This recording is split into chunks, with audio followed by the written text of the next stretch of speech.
ढेंकानाल जिला कामाख्यानगर थाना रेकुला गाँ स्थित मां मंगला मंदिर लुट करिसेंति दुर्बृत्त।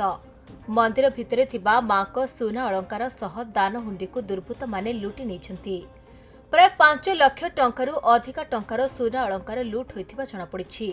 दुर्बृत्त माने विलंबित रात्रि मंदिर कबाट भांगी लुट करिसेंति, जार फुटेज सीसीटीवी कैमेरा रे कैद होइछि। एने कामाख्यानगर थाना रे अभियोग परे तनाखना आरंभ कर दैछि पुलिस।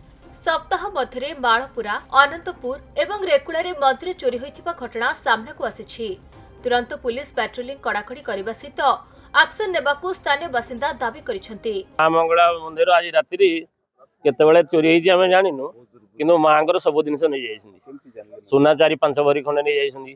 आगो कबाट काटी दी, मेन कबाट को काटी दिसिन उधरे एटू मारो नै जानि बोलदाटा नै जानि आखि ताड़ी नहीं जानी आम दान बक्स भी किसी पैसा नहीं जाइछंदी।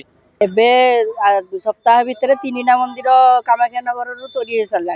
हेले पुलिस देखुचंदी भी कैमेरा रे लोक मान को देखुचंदी भी, हेले किछि मंदिर माने एक्शन नौ नांदी कि से मान को धरिबा को भी चेष्टा करू नांदी। से तो मंदिर माने ठाकुर को सुरक्षा दरने मनुष्य मान कोन देबे।